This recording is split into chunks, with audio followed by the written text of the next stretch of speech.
As you continue your chess journey, the starting position in front of us is going to be very familiar to you. But how often do you think about the board without any pieces? When you take a look at a blank chessboard, what comes to mind for you?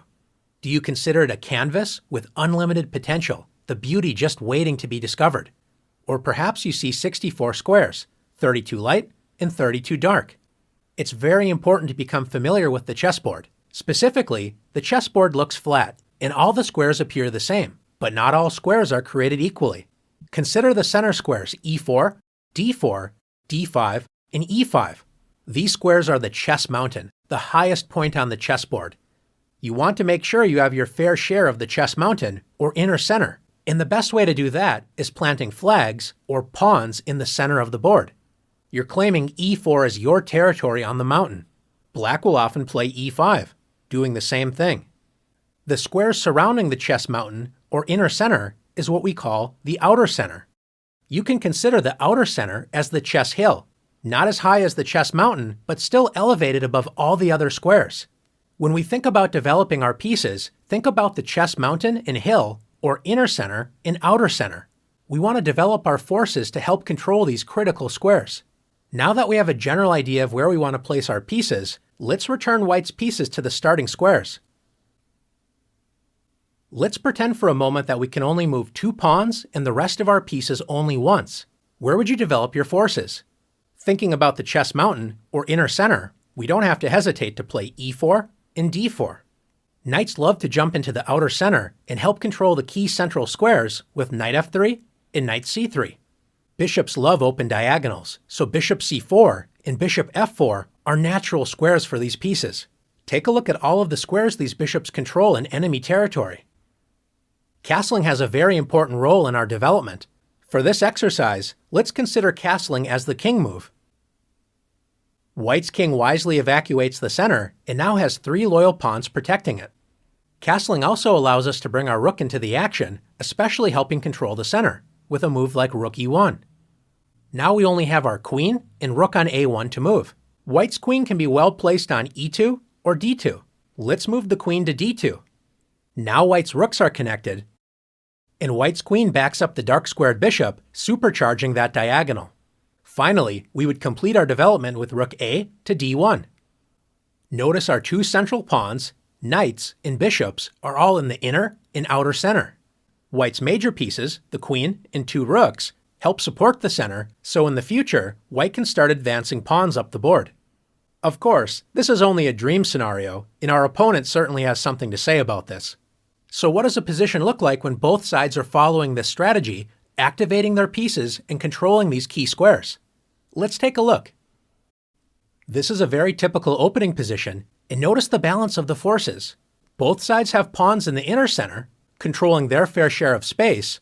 Both sides have castled their king to safety, and the knights and bishops are all controlling key squares in the center. With all this in mind, let's have some fun and see development in action.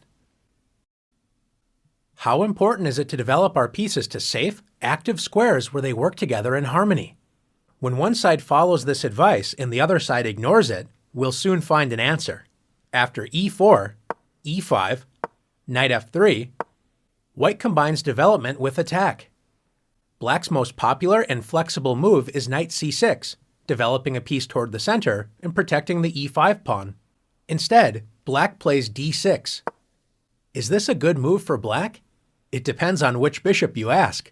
Black's light-squared bishop enjoys a newly opened diagonal, but Black's dark-squared bishop isn't exactly thrilled that it's blocked by its own pawn on D6 and cannot enter the action in the center. Although this move isn't bad, Black's dark-squared bishop will have to accept a more passive role than we would prefer. White's bishop on the king side has no such worries after bishop C4, where it controls key central squares and is pointing directly at Black's weak F7 pawn. Black decides to develop the knight on B8. What is the best square for this piece? If Black plays knight A6, when a knight moves to the edge of the board, a famous saying is, "A knight on the rim is dim." Black's knight only controls 4 squares, and none of them are squares in the inner center. Let's compare the last move with knight C6. Developing the knight toward the center with knight C6 is the best square for this piece.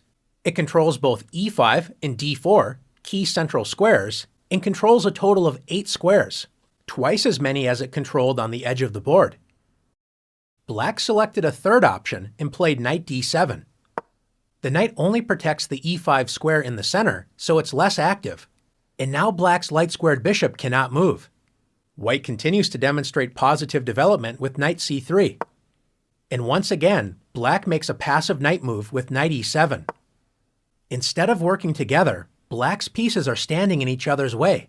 Notice that both of Black's bishops cannot move, which means the knights would have to move again in order to free the natural diagonals for the bishops, wasting more time. Time is not on Black's side, and White punishes Black's poor development immediately with knight g5. Notice how White's pieces are working together.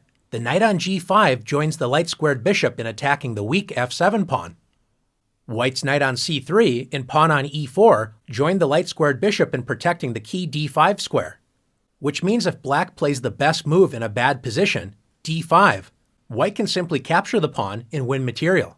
Instead of blocking this dangerous diagonal with d5, Black decides to play f6, turning the position from bad to completely losing. What would you play as White? You may notice that the queen on d8 is trapped, so you could actually win this piece with knight e6 or knight f7.